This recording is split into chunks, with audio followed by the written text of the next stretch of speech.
All right, we are live at Catharsis. Thanks to everybody for tuning in. What we're going to talk about today is kind of an interesting topic because I don't think anyone really thinks about it, and it hits home. And when you really start thinking about it, you really kind of start peeling back layers and looking into your, I guess, your strongest relationships. But what we're talking about today is do your friends and family have your back? And I've got Joe Moose here with his girlfriend Emmy, and we're going to kind of just look into this topic and see how they feel about it. Just normal, everyday Americans that were raised in this culture. So I originally thought of this topic because I saw it somewhere, and then I just kind of forgot about it, and then I looked at it again, and I started thinking about it, and then I started thinking about my friends. Then I started thinking about my family, and realized that I wasn't sure that my friends, even my close friends, or any family member, really had my best intentions. So, what do you guys think of that? Have you ever thought of that question, or have you ever wondered why your parents aren't supporting you, or your good friends are telling you not to go after your dreams, for example? Oh, absolutely. Everybody's dealt with toxicity in their lives, I think. It's just the people who took the time to sit back and become aware of it while it was happening to them. I don't think most people are aware when they're around a toxic friend or family member because they view them or hold them in a certain station. So people are blind or turn a blind eye to toxicity when it comes to friends and family. Yeah, it's almost like because they're your friend or a family member, they get some sort of free ride or carte blanche ticket to be able to treat you or behave however they want because they're within your inner circle. Right. Like especially with family members, I kind of grew up with single mother, but she kind of viewed me as her possession, and it was, I'm dictating what you're going to be like and who. Or almost like you are her husband almost. Yeah. Mm-hmm. But very possessive. I'm your family. You do as I say type of thing. Entitlement. Right. Narcissism. I think so. Well, it's hard to blame our parents because, I doubt there was a lot of information back then on awareness and all of that stuff. So they were probably programmed Right. on every level. I grew up in the 70s where it was cool to beat kids and, slap them around and spank them and stuff like that. You cannot do that now. Exactly. You know what It's I mean? not politically correct anymore. So a lot's changed. So we all came from our family environment, right? Right. We're So generations down the line, I guess. Exactly. Of what people find correct or okay in their families. Like, oh, that's just what grandpa does, or oh, that's just what grandma does, and then oh well, that's what mom does, and then as a result, that's what you do, and then your kids are gonna do, and before you realize, you have 10 generations down the line of people who are just toxic as fuck in your life that you didn't even realize was happening. Absolutely. I kind of grew up, in poverty, but like a single mother, but it was always just, you're too stupid for that. Shut up, get a job, enter the matrix. Where, in my opinion, it should have been figure out what you want to do and go after your dreams, Yeah. And what I always kind of felt was like, I want you to live this safe, easy life so I don't have to worry about you, and I'm like going, I don't think she's got my best interest. I think a good parent would be going, you know what, man, you're really talented. Go for that. Right. Yeah, it's going to be scary for me. I might get a phone call going, you're dead one day or whatever, something like that. But I think a lot of parents kind of raise their kids to where it's convenient for them. Look, get a job, have this career so you're not hitting me up for money. I know you're safe. You're not going to jail. Yeah. You know what I mean? In a sense, absolutely. Or, well, at the same time, there's also people who are naturally fearful or have certain quirks that they don't realize they're passing on to their children that it ends up being extremely negative. Like, Yeah, and that's where like you have to have compassion from your for your parents because what they're doing is wrong or they just don't know. well, some people have kids to like train them to do what they want instead of having kids to raise them and be a part of like an active part of society or a stand up citizen. Kids are more so a trophy to a lot of people instead of actual helpful. Right. I mean, kids are human beings and they're their own people. They rely on you for the first 18 years because they're not fully developed, right? Right. So I think parents are, they get this idea to where, look, I brought you into this world, I raised you, like, you're kind of going to follow what my institutions and the way I do it. And that's where I think it's, you get some, like, I don't know, I just think these parents, there's possession there, Right. like where these are my children, and they are. You brought them in, but like they're also their own person. Right. You know what I mean? Somebody that you brought into this world that you would hope is going to benefit our world. And you instead of would just want being them another to go out. zombie or another Right. problem. Exactly, and you would want the best for them. And I might not like it, but little Johnny wants to be a rock star. I'm gonna support it Right. instead of just get a job, be safe, so I don't have to worry about you, type of thing. Or get a job, make enough money where you can take care of me when I get old. You know. That's absolutely, that could be a program as well. Mm-hmm. So do you guys have any personal experience? Amy, do you have any personal experience, or like after being asked that question, does somebody come to mind where like going, you know what, I always trusted that uncle, but now I don't think I do? Oh, definitely, yeah. No, yeah. Is it a family or a friend or Family. have you had both? Have you had a friend that you thought was a friend, but like after a while, based on what she did, you're kind of going, I don't Yeah, know. not so much, yeah. Right. Yeah. It's interesting, because like that's what's really important is your friends and family. Yeah. And I think when you're a baby, you kind of just assume at least your parents would have your back. You know what I mean? Well, you would hope. And, you get to be my age and you look back and maybe they didn't, So like, how does that affect your relationship with them? What do you do? It's it's a weird line to walk. A lot of people have this mindset that blood makes you family, which in my opinion is incorrect. It just makes you related. Family are the people that you choose to be in your life that have your best intention at heart, that have nothing but goodwill for you. And certain family members, I'm sure everybody has a family member inside of their own personal family who is the weird uncle or the crazy aunt or so on and so forth. And that one person that's always shunned out of the families, that one person who's always kind of spoken out or been different is, I believe, potentially the person outside of the programming that your family has set in stone and has manipulated into everybody else's lives. Does that make sense? It does.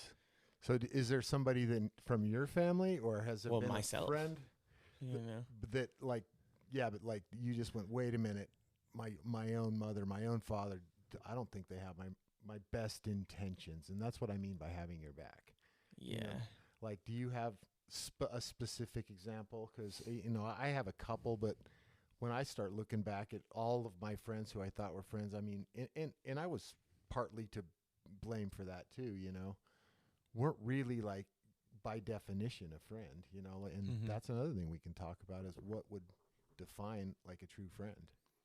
You know what I mean? Yeah. I'm sure. The thing is, I knew about the topic coming on, and as much as I racked my brain, I have always been pretty hyper aware of bullshit and actively avoid individuals that I have felt like that and have been aware from a young age. So I think I've caught on to that early on and never truly allowed myself to really get fucked by anybody or close to me. influenced. Right, Because including ultimately parents. that's what it is they're trying to influence you, Right. I guess, not negatively, but away from innately what path you feel is the best for you. Right. And You I've know? always kind of done my own thing. Both of my parents, personally, from a young age, tried to influence me to hate the other. And I just did my own thing. So from a young age, I think I've chosen to think for myself. I Right. never really had to deal with too much of that. Yeah, I think that's important. And, at some point you have to be willing to let go of people in your life the minute you identify that they really don't have your best interests. So Right. You got to be aware of who you are. So, you're not allowing certain people to treat you a certain way. I mean, there's a certain standard, hopefully, that you have for yourself. Absolutely. And you are not going to let somebody treat you that way. And, I kind of struggled with family members. They just wanted the simple, easy life. They didn't support any of my interests, and it confused me, Mm-hmm.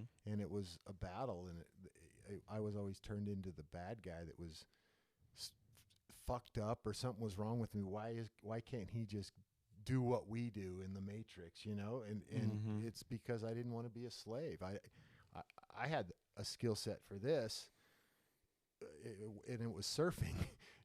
There was Yep. no money in it. It was kind of perceived back then as like this ghetto bum stoner thing you did in California, but like it's a multi-million-dollar business right now. And like I just felt like there were certain things that I was interested in my life that my parents were just going, no. We'll help you pay for tuition at this school, but we are not going to support your dream. There's no fucking way. You're going to fail, Yeah. It all kind of came back to money. It was like going, well, how are you going to pay rent or whatever? And I'm Yeah. like going, is that really important? Like, I'm your kid. This is my dream. The money will come. Let me get good at it. You know what I mean? Yeah, I think there's two sides to that coin, because I would like to say that, in a sense, I'm almost glad I grew up poor, in the sense that, like, my family was broke, that there was no supporting my dreams. I had to go for my dreams on my own, Right. So it was like, if I wanted to do something, I scrounged up I hustled up the money because I wanted to skate. And so I hustled up the money to get a skateboard, and they were like, all right, good for you. Like, there you go.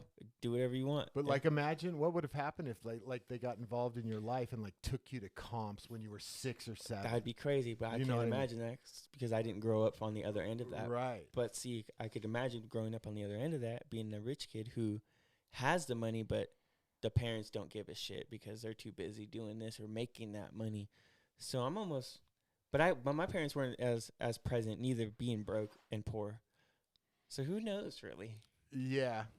I think one of the things that benefited you and I is like we were left alone. Yeah. Our parents fucking left us alone. Like mine was at work the whole time. Yeah, mine too. And I'm like going, fuck, thank God she just left me alone, Yeah. and just didn't pound me all day.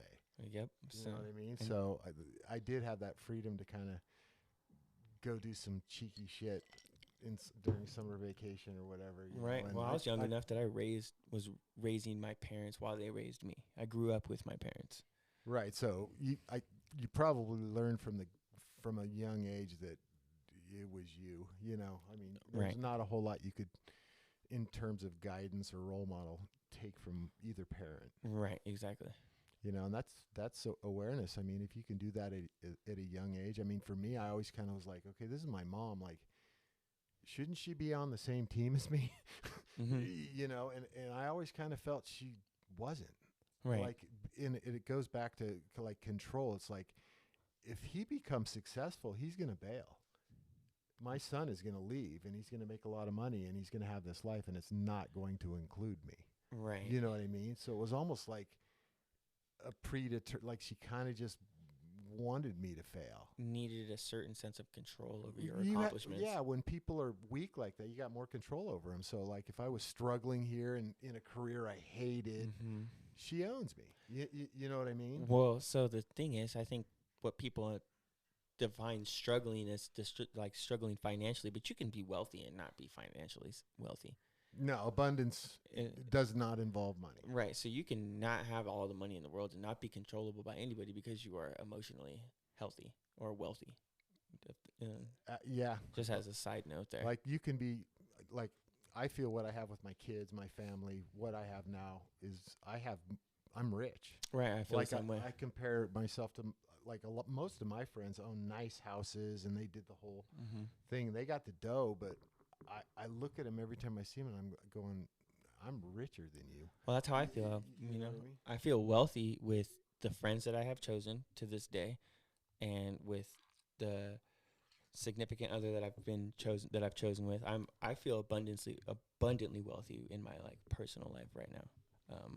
So when this question is aroused, do friends and family have your back? For me personally, I have never had an issue cutting people off in my life. I have done it to both of my parents at separate intervals in my life, and a multitude of friends. So the people that I have around now actively choose to be a part of my life as much as I actively choose to be a part of theirs. And I think the solid set of crew of dudes that I hang out with now that I call my personal friends are fucking 1 in a million. And I trust all. So you would say 30 years from now, you will still have like relatively almost daily contact or whatever month. I would hope so. Yeah. At this moment, yes. Yeah, it's interesting how life turns, and that's how you feel. And I'm not doubting your friends, but maybe they're thinking somewhere else. Maybe Who knows? You know, it's like that. There's this. That could be the factor where- manipulation, and I could be falling for it. Yeah, or like life events in their life happen, and it takes them down this road. Say one of them marries an evil bitch that doesn't like the homies around. Ugh. You know, it's happened. It You know, absolutely happened. People do it, you know, and it's like that's why it's like it's important to just stay present and go, okay, these are my homies for right now. I might lose 3 of them next year. Well, You never know, and even if they're tight. Yeah. And the question I was going to ask is, so what do you do? well, Yeah. the individuals that I call my brothers specifically, those individuals will receive phone calls from me till the day that I die, so whether or not they fucking like it or not. Or they will, or you will. Right. So how long have you known them? Right now, 17 years is what I'm Okay. going on. I would with. say that qualifies. Yeah, and we've had our falling outs. We've had our fights, and we've always ended up back. And the last 6 years have been the most healthy.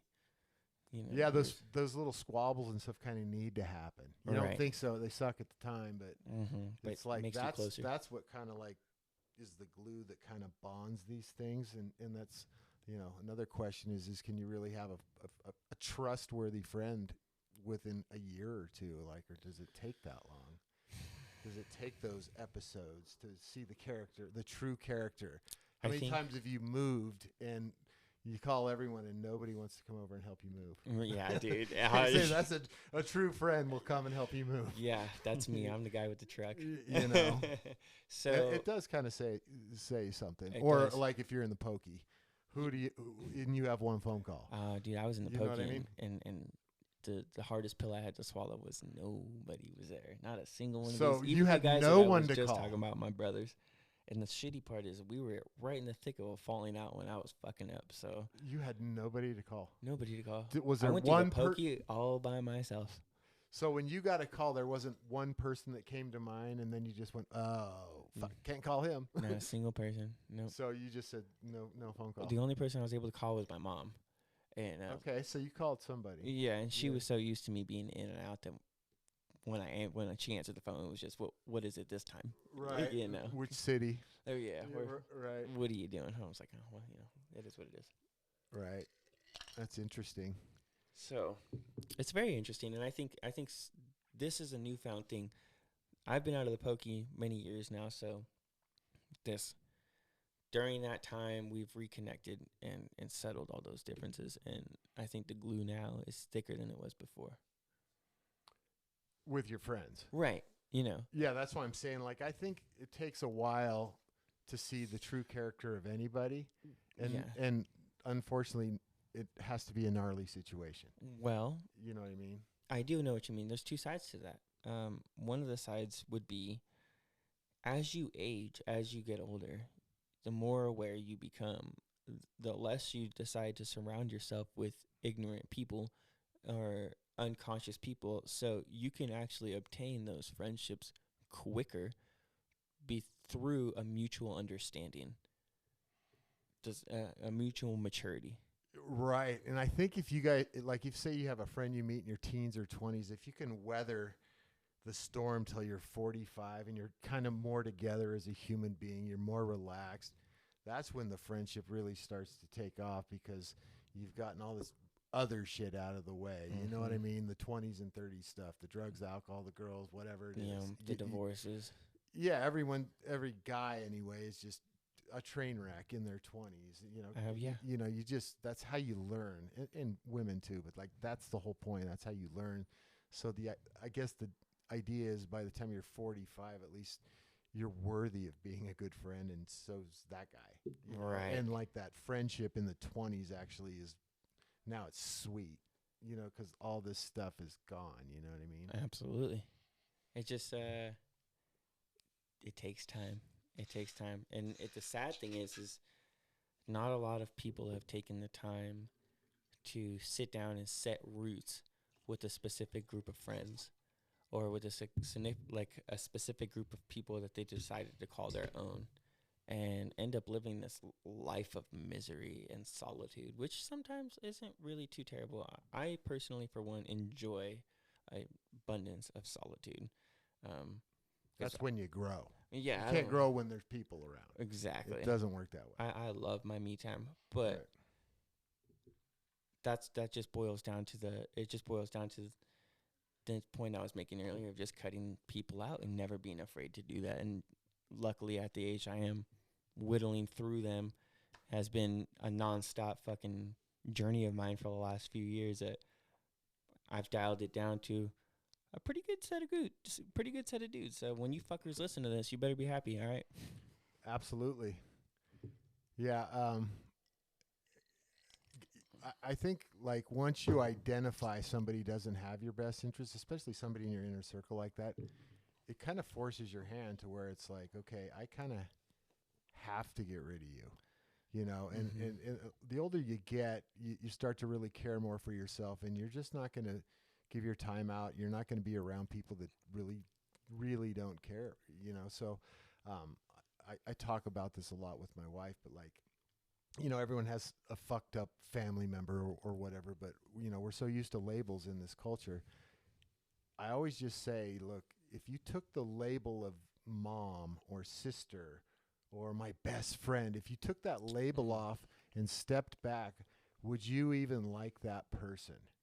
What you know a what I mean? great You know point. what I mean? Yes, I love that perspective. Yeah, because it's like, oh, it's my mom. My mom. I hate my mom. She treats me like shit. But then why don't you bail? Yeah, Because she's my mom. Like, that's your answer. yeah. That's the reason. Okay, so let's erase that label. Mm-hmm. Is that person even good? Does she give a shit about you? Does she have your best interests?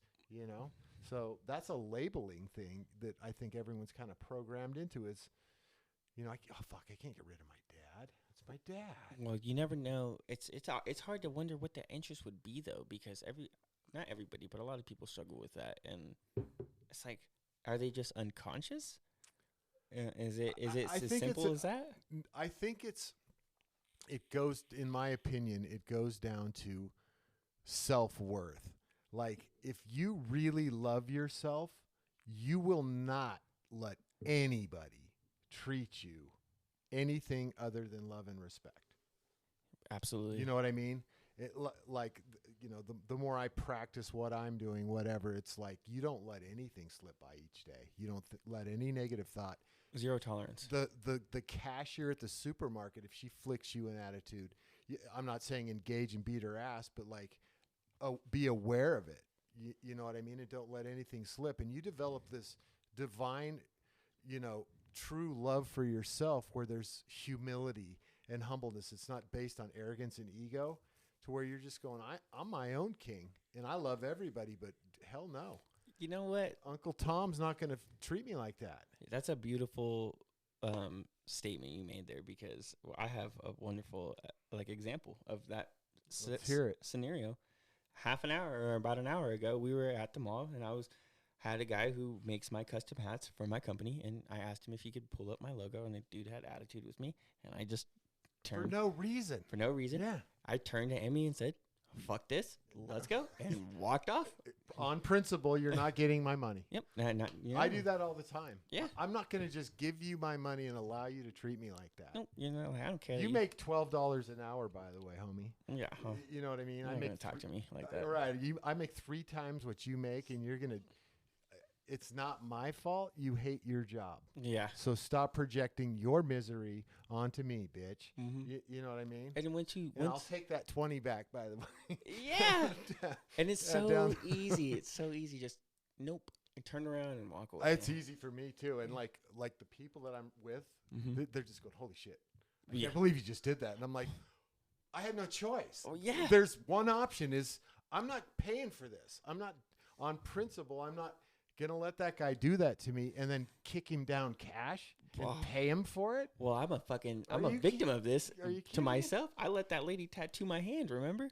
Yeah, but Oh, like, dear I Lord. mean, the only thing you're guilty of there, Joe, is not doing your research and being patient. Well, I should have walked out. That was With one of those like situations. a half-beaten tattoo, right? Yeah, I should have gotten up and said fuck this and walked out like I did with the hat situation. Exactly. so- Like, but like, But what happened was I fell into that social stigma of, oh, this is not okay. I'm at this tattoo shop. There's people around. I feel the pressure, the social stigma of, oh, she drew it for me and there's blah, blah, people blah, blah, blah. watching. And, oh, he's that guy who's came into the shop and is bitching about the placement of his tat and blah, blah. And here I am now with a fucking tattoo on my hand that's misplaced. And I'm pissed about it. And you know what? I should have just got up and walked the fuck out. Right. Because now it's That's on why me for this life. country's in the situation it is everyone just let shit roll. Right. I mean, and then these disgusting douchebags that run the country, they're not even doing anything. This stuff is you a know. practice. It's a practice. You have to have the self-respect daily. You got to show up for yourself daily and not allow people to sway you or influence you any which way. Know who you are, and don't let the friends and family or the station Or anyone. or Yeah. anyone or the label of that sway you. No matter what, you are who you are. You know what's right and you know what's wrong. I think the more kind of aware you are with everything, your responsibility grows, because at the end of the day, you're either part of the problem or part of the solution. And if you choose to do nothing, you are now part of the problem.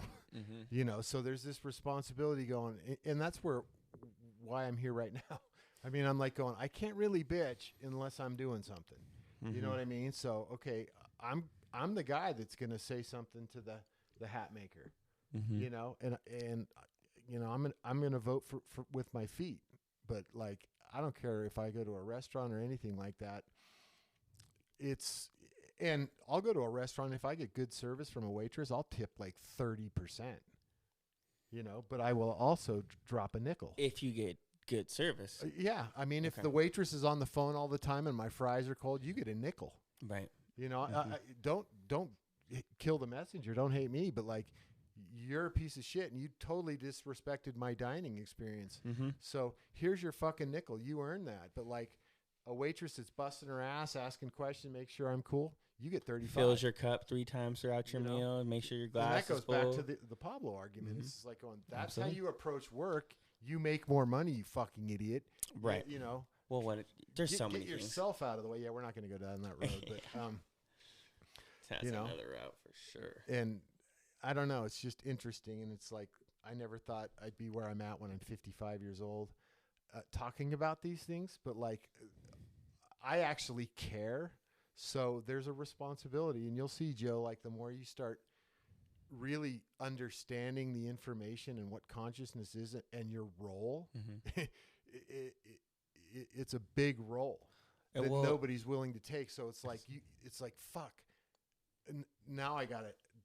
Now I have to be active. I have to be I have to participate. Mm-hmm. You know, because I have this information, and if I sit on it, I'm letting everyone down. You know what I mean? There's a responsibility. And you know, and when I first started this, I definitely wanted to use it selfishly. And as I'm growing, as these keep happening, these moments, all these cathartic moments, just over and over, all these aha moments. It's I can't help but share the information. I gave that book away to Blaine 2 days ago and have another one on That's order rad, by the way. already. Yeah. I mean, that So- just happened recently. And it was organic. And he was super stoked to see the book, I'm sure. Absolutely. And you could tell he was going to read it, right? Oh, 100%. So, like, that's it right there. Mhm. Like, that's your fulfilling your responsibility. Like, Mm-hmm. I see this, I'm like going, man, I want everyone to know this, and that. But it's not going to happen in the masses. It's going to go one guy at a time. I can't help but share the information. It's right. It's like it's rewarding. It internally. connects everyone, too. Yeah. And that's ultimately the whole point. We can go into quantum physics about that, but we're not going to on this episode. But, like, the biggest illusion is separation. That's how you control large masses of humanoids is separation. Right. But, the law of the universe is unity and oneness. You Yeah. know what I mean? Pretty interesting stuff. So, what's your personal example of friends and family not having your back? So I've got both sides. I mean, my entire family thinks completely different than me. And I have friends like, Nina and I do our own business and our creative, the podcasts and stuff that we're doing and all the research that we do. None of my friends know about it. I don't tell them. Mm-hmm. I love my friends, but the reason I don't is I know they're not going to understand it. They haven't done any research, so they're going to default back to discrediting me or saying something negative. Oh, that's great, Bobby. That'll never work. We don't want you leaving the pack, basically. We don't want to see you on the next level. And I learned that through experience. My 20s and 30s. Oh, man, I got this great idea. I got this dream. And none of them had anything nice to say. So, you know? what does that mean then? So that, like, you don't think that any one of these friends can be swayed? I don't think that. I think that, like, when, it's kind of a group. Like, say you grow up in high school together and you guys are this tight group, and then one guy just goes, you know what, I'm looking for something a little bit different. Mm-hmm. And it doesn't even matter what it is, right? The rest of the group starts going, wait, that's not familiar to us. Right. Okay, we've got one of our core guys leaving. That's not familiar to us. So, like, we're worried about how we're going to deal with it, how we're going to react. I'm having a cathartic moment with what you're Do you understand? saying. So it's like, okay, how can we, in a loving way, Mm-hmm. quote, quote, influence Robert not to leave the flock?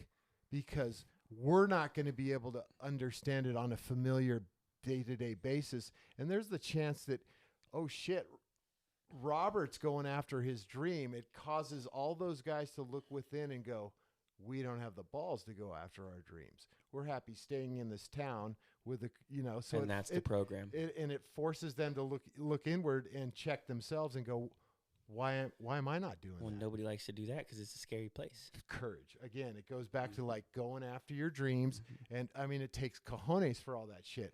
And your parents know that. So it's like, fuck, my son wants to be a rock star. What are the odds? Right. Right. It's like, he's going to be calling me till he's 40, asking me to pay his fucking rent. Well, here's the thing. Instead of believing in their kid. Well, they think it's unfathomable. So what happens is That's it. That's the word. They can't fathom the whole idea. right.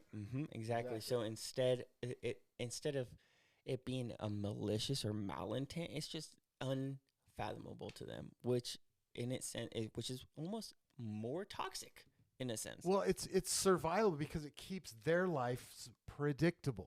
That's where I'm going with this is, like, the minute you cause a shakeup in the group, your buddies or the family, you're the black sheep. It forces everyone to, like, look at themselves. And they don't want to fucking do that. Right. And that's why I always say that. So you get discredited. Exactly. And that's why I always say that I'm not afraid to be the villain in everybody's story, because if you're not willing to hear the truth, then, or look inwards, then that's on you. or have the balls to go after your dream. But like, if I'm going to, now I have no choice to cut you out of my life. Exactly. You know what I mean? And that's the decision, and that goes back to the basic question. Does anybody have your back? And if you're going to go after your dreams, that's already gnarly, and if you don't have the support of your good friends and family, like, why isn't there one guy in the group going, you know what, dude, do it. I don't want to see you in this fucking town tomorrow. Go. I got your back. Right. I'll send you what I can, but go do it. And I don't give a fuck if you fail. I can live with not having a predictable tomorrow. You just need people to support you. Totally. Yeah. I mean, that's the connectivity. But everyone's running around in separation. Again, it's a very weak culture, but like, you've got family members that don't give two shits about their brother or their sister, but if their brother and sister dies and gets buried, they show up on that day and they get in front of a fucking mic and tell everyone how much they fucking love them and how much they fucking miss them, but they didn't spend 1 minute with that motherfucker when he was alive. What's the word for this? Oh dear, I was just watching. There's a term for that. Douchebag. Yeah, yeah, absolutely. It's another Pablo scenario, taking credit where credit isn't due. People who come up and it's a low self-worth, insecure piece of shit thing to do. Yes. Yeah, absolutely. Right. So those are the people that it never even should have been in your life. You know what I mean? The sad part is people live their entire lives and then die and allow these people to give away their eulogies and shit. Think about that for a second. It's just weird. It's almost like we've got things backward. Like humans haven't even learned to crawl yet. But everything's backwards because, most kids, you and I especially had innate gifts when we were young. Man, just imagine having a support base, not money, just a support base. I mean, your life would be different. Right. Like my life, I know for a fact would be different.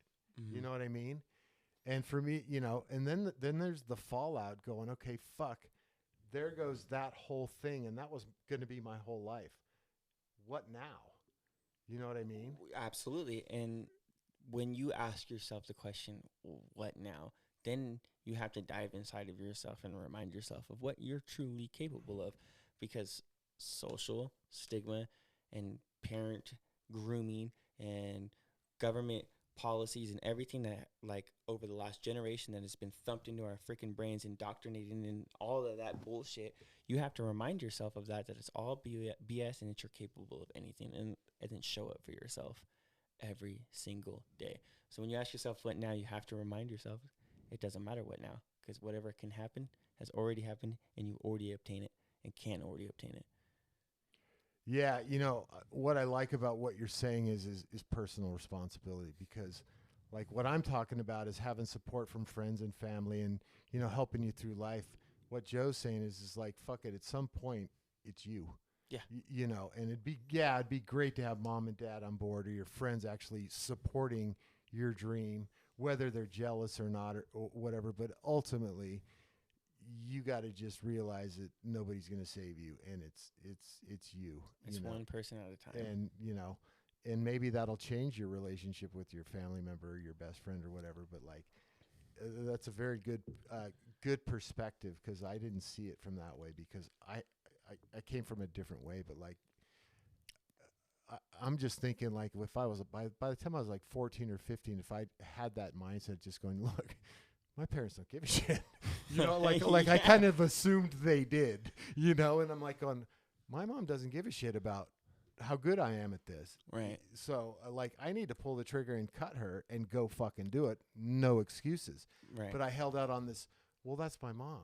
And that's the program. Like, why is she not fucking, I mean, she can see my ability. She can see this is my fucking dream. Why is she, why is she on the other side? You know what I mean? Yeah, absolutely. I struggled with both parents abandoning me for their significant other. At a young age, my dad decided that my stepmom was more important to me. So that could be seen as a positive. I think it is. If I'd have had that going, you know what? No one's got me. I'm my back, but me. and I got this little golden egg, I'm gonna fucking go for it. No excuses. Well, yeah. I probably would have done that. Well, my aha moment was when my mom was like, "All right, it's you or your stepdad," and I'm picking your stepdad, and I was like, "Well, that fucking checks out because history repeats itself. Dad did the same thing, and with it's stepmom." easy. It's the easiest default. And it was it's predictable. actually it was quite comical at the moment. I was like, "Son of a bitch!" All right, checked it out, and I was fortunate at the time, and I was on my own ever since.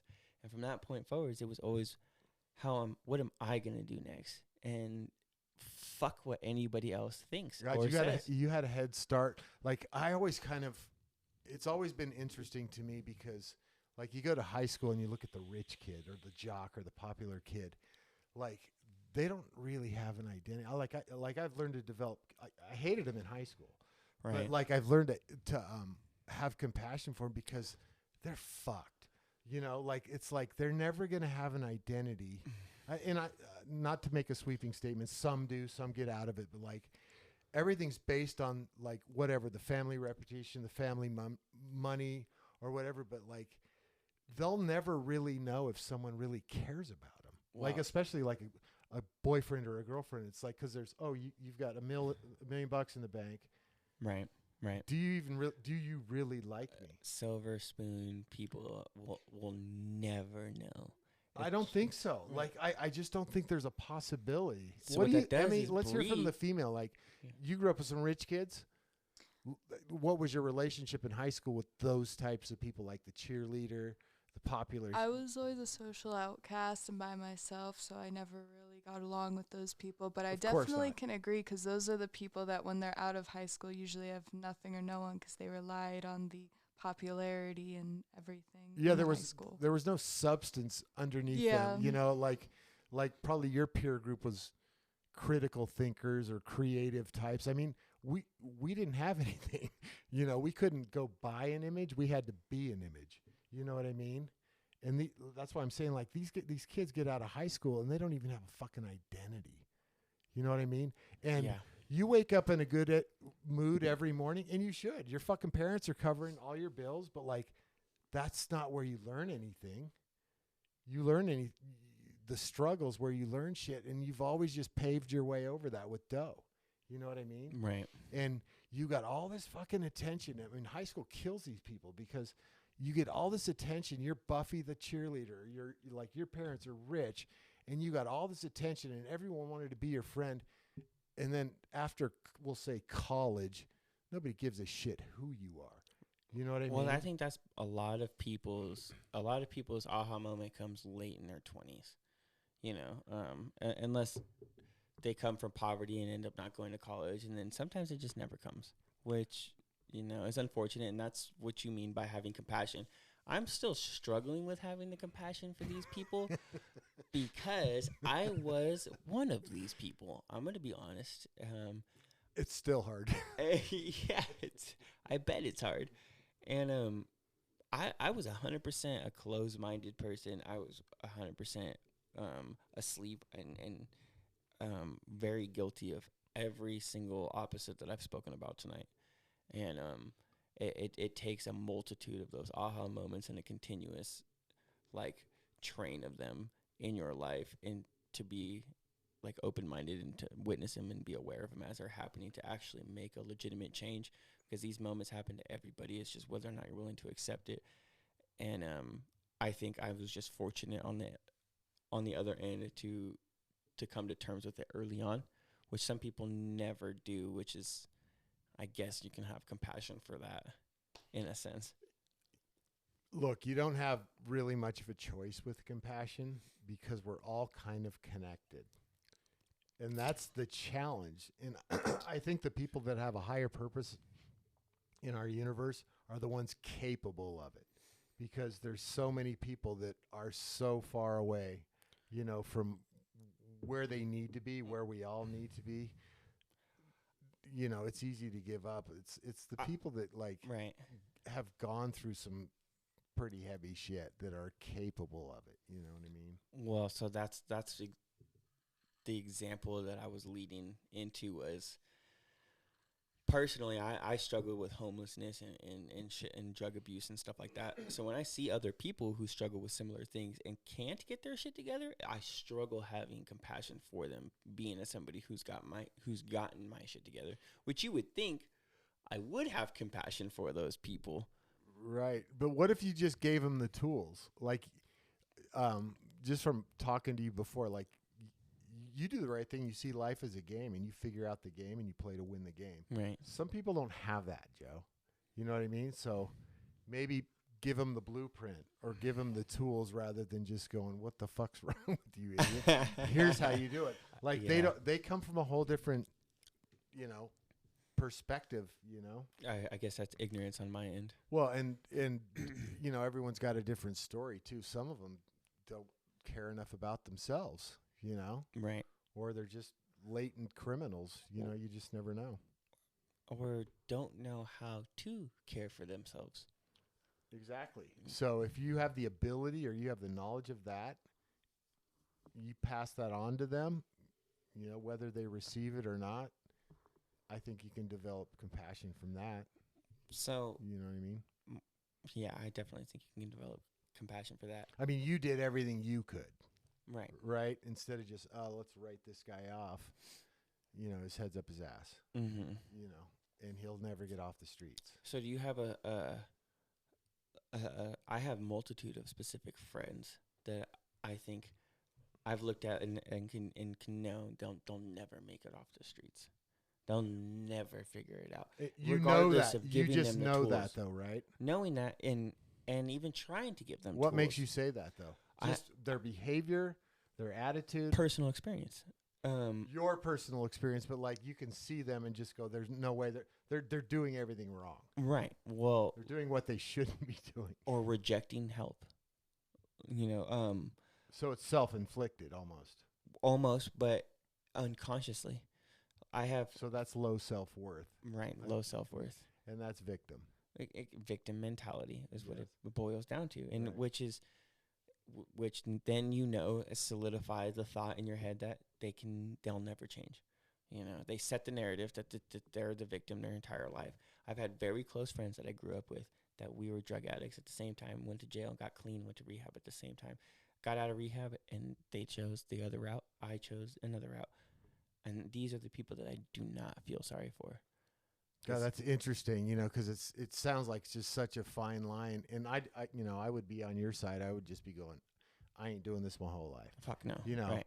And it just takes a little bit of cojones and just a little self-worth going, let's be realistic. Nobody's going to save me here. I got to do this on my own. Right. I got to save myself. And I don't want to pity them because, no, fuck no. Right. I don't want to do that. So it's just. Pity is an unnecessary emotion, just like guilt is. Correct. So I would just prefer to just not, and therefore I don't feel any sort of anything towards them. Not compassion, not sympathy, not it's just there's nothing there anymore. And that's where coming from cutting people off is so easy. It's hard for me because like you can throw them a softball, right? You can go, here's the blueprint out of the streets, and they fucking chew up the blueprint and throw it in the gutter, and you're just going. Okay, so there is a choice here, and then how do you have compassion for that? Because they made the choice. They're actually making the choice for that. You know what I mean? It's a conscious decision. I think that's where you lose. I would lose compassion. Is just going, okay, here's Plan A that works, and you're going to choose Plan B that's going to fail. Well, then I can't put any energy into you, whether it's compassion or anything. I can no longer put any energy. I can no longer participate. When you're ready to enter the game and participate, then I can help out. But like, exactly, you're still in self-destruction mode. So it's a very fine line. Rock bottom's there, Like if that same individual were to come to me and say, "Hey, I'm done," and be about it, 100%, everything changes. Do you think right now where you are in your state of being, like you could help a lot of kids on the street based on your experience and knowledge if they were willing to have the right approach, surrender all that? Do you think you could make an impact on a absolutely fairly significant level? Absolutely. I think you could too. Yeah, absolutely. And that's interesting. I think I'm a few years away from the ultimate success story. So I definitely would like to at some point become a drug and abuse counselor, drug and alcohol abuse counselor, excuse me, something of the sorts to help out and give back to the community. Yeah, I don't know. I mean, I don't. You do something like that, and like that's got to make you feel so fucking good. Like, what makes you feel better? That's a trippy concept too. Is like people actually feel better when they give than when they receive. Absolutely. But they actually want to take more than they want to give. Well, what people fuck aren't is willing up to with that? admit, what people aren't willing to admit is when I they mean, do you know, that, when you they do are something taking. really sweet and like that you didn't need to do to some stranger, like it makes you feel really fucking good inside. But like when you go and buy yourself a Gucci bag or something, you don't feel as good. Okay, I'm gonna say some controversial Say shit. Real say quick. it. Okay. Emmy, pipe in anytime too. There's a certain amount of selfishness that comes with doing something good for other people. I'm fucking guilty of this. I donate every single last pair of clothes that I wear. And if I'm done with it, and I don't give away toilet shit, I donate everything to this rehab center that saved my life. And Do you really? I do. I always How long do. have you been doing that? Years. I graduated that rehab program 7 years ago. So let me tell you right now, sorry to interrupt, I think that's very profound. Yeah, I do. That is a very profound statement. A, because nobody else does it. You could go to the wealthiest neighborhoods in any city. They would never fucking think of that shit. I guess you're right. You know what I mean? Yeah. Don't underestimate the profundity of like doing something for somebody that you don't have to do. Well, I do it. I do That's it because I that- know that- they need it. I was there. Yeah, I know, but like, but there's no, you don't have to. Right. You know, and that's the culture that we live in, where like I gotta pay my bills, I gotta show up at work. People are stuck in have tos instead of like just random acts of kindness. Nobody does that, and fucking the rich would never do it. You know who does random acts of kindness? Poor people, Yeah. homeless people, people that have fucking been there, People have that struggles. have waited on tables and had a douchebag. Mm-hmm. You know, Right. So those what are ends the up people happening- that do it. Rich people don't give a shit. Right. And a side effect is every time I do that, they ask me to speak to the guys. And what ends up doing is I end up bringing a bunch of pizzas and feed the guys for the day. Where and is this? Crossroads? It's called Battleborn Rehab. And you go every week or every month? I used to do it like 2 or 3 times a year, like every couple of months. How many guys are there? About 110. Don't you think it would be cool to talk to them? Oh, I do it all the time. Or I used to. I haven't gone in Yeah, a but few like months, like but really lay down some fucking shit. some of this? Yes. I think that would be Because extremely I healthy.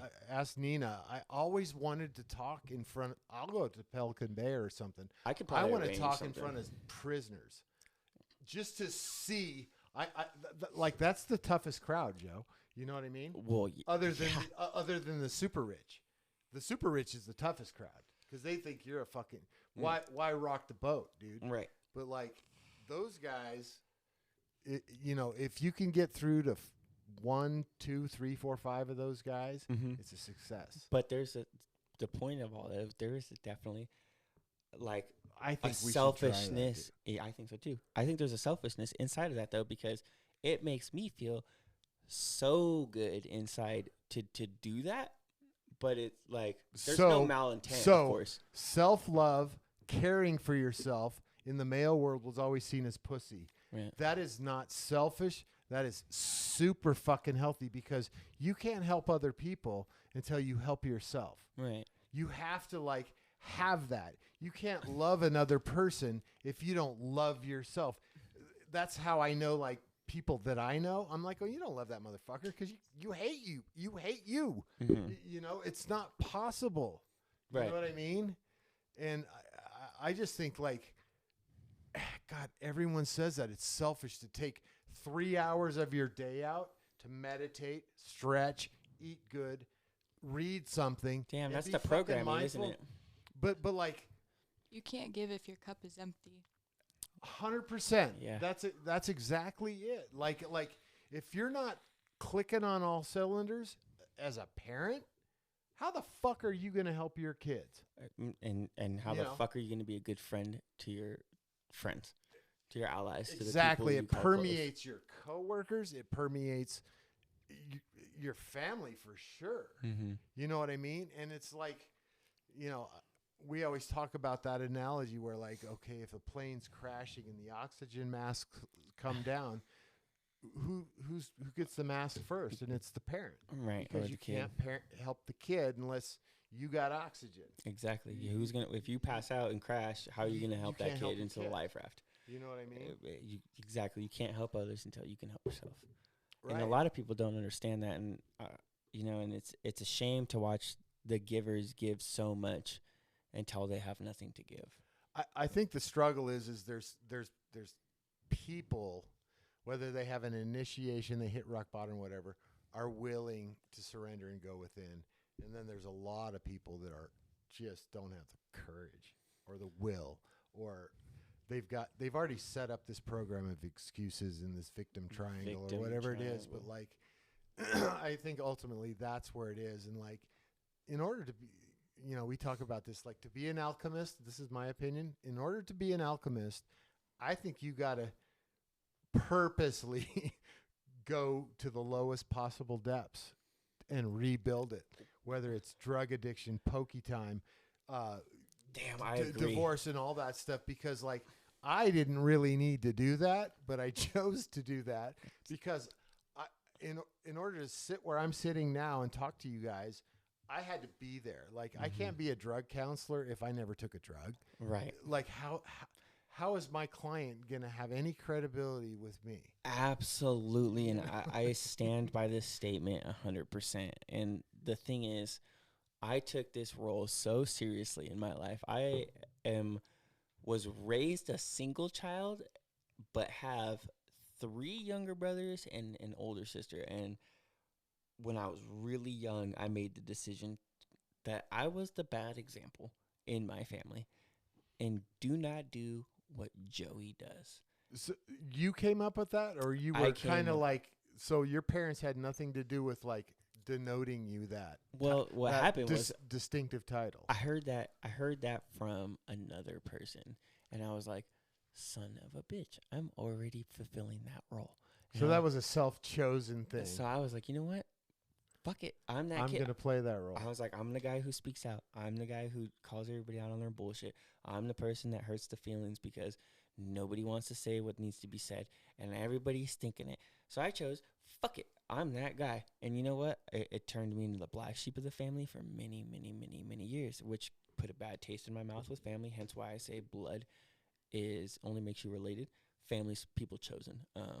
I've been wronged left and right from blood, so that's another story. But yeah, I 100% purposefully chose to walk the path that I did, to put myself in those situations. Every step, every action that I did, I was aware of what the fuck I was doing. I was aware of all this dumb shit that put me in jail. I knew what the fuck I was doing, 100%. And I think everybody else does while they're doing it. They're just not willing to admit it. But, like, I digress here, but like, and we're not going to get into this, but yeah. it just reeks of a Pisces. And we're not going to we're not going to do this again. All right. My bad. I apologize. Like that's exactly, live by the sword, die by the sword, Right. Death or glory. That was how I did it. And there's one way in my life, and it's that way. Right. I don't have another way. This is why And you're I not agree gonna with you. condition me to another fucking way. And the only thing I can think of, it's the fucking Pisces thing. Okay, so we're done with that. Okay. All right. Digress. I could do this for hours. Totally. So let's kind of round this thing up here. Any extra thoughts? Do you guys have any, like, after what we've talked about, any other kind of new insight or anything about, like, or have you identified, like, through this podcast, this hour or whatever, of us talking, have you identified a person or a family member after this information? Like, maybe you thought a few minutes, have you guys identified a family member that potentially may have not had your back or had your best interests? Or did you already know? I already knew, but what, like we stated earlier, I think the people in my life while they were doing it were just generations of program that they were so unconscious at the time. Well, it was through pain. What happened was, And you were too. right. 5 years ago, you were probably not very conscious. No, absolutely. You were surviving, but you were playing the game better than everyone. I think about 7 years ago was my biggest kind of come to. 7 years ago? 7 years ago was when I kind of like woke the fuck up, and that was when I was looking at 4 years Something in has prison. to change. Yeah, Yes. I was sitting in my cell going, something's got to change. dude. Yeah, this Fucking- is whatever I'm doing is not really working. Like, it's not working. I was winning the game in the beginning, but like I'm almost at checkmate. The people in my life, though, made their decisions through pain and were afraid to feel that pain again. And I was aware of that, and I played the game with both of my parents so they wouldn't have to feel that pain, and as a result, took So it you on took myself. that from them. Right. You alleviated that. Correct. Okay. And I was aware of it while I did it. So Interesting. I put myself through hell and back not to see either one of my parents upset. So Is I that was 'cause- still sorry a to part of the interrupt. program. Is that because they weren't willing to take that, or you just wanted to make it easier? I just wanted to make it easier. That's an interesting thing to think about. Right. So But you could tell they weren't willing to. It was easier if you did it. it was easier if they turned their eye to the Right. So abuse. you're the parent, not. This Right. is important shit. Yes. You're the parent, not them. You're parenting your own fucking parents. Right. Right. And I made that decision at like 7 years old. And so I think being aware, I was aware that they weren't aware. I was aware that he hit my dad's head was shoved so far at my stepmother's ass that he didn't see the abuse going on. So I had compassion for the guy. He's my dad. I love him. So you've identified it as an abuse. Would you see it as a ultimately at your age now as a positive or a negative? Like, did it benefit you down the road? I'm sure it was Both. super hard Both. in the beginning. Well, I struggle with like anxiety and shit like that from said situations. Right. But as a driven individual, a positive. You know, as a You got over it. right, as somebody willing to go out and get it, as a go-getter. Personal responsibility. Right. I think There you go. I succeeded in that area for sure. And my mother did the exact same thing the father did. So both parents, I just had practice. I had years of practice coming up into it with my mother. So I was like, all right, fuck it later. Wow. So they almost kind of taught you. Oh, that Hey, I was man. lesser than. Hey, man, don't rely on us. Yeah, they were like, Hey, we care man. more about the we other love person. you and all this, but like you're on your own, homie. Yeah. By the time you're 7, like threw you to the wolves. Right. Right. So I was like, all right, Okay. I'll just raise myself and be who. But you So have to. maybe that play was the their game. way of doing this in a loving way, instead of completely abandoning you and not like nurturing anything. Well, I think they were trying their best for sure, but they just Yeah. didn't want to face the music because I They shouldn't have been parents. right. My parents shouldn't have been parents. yeah. What It's about tough. you?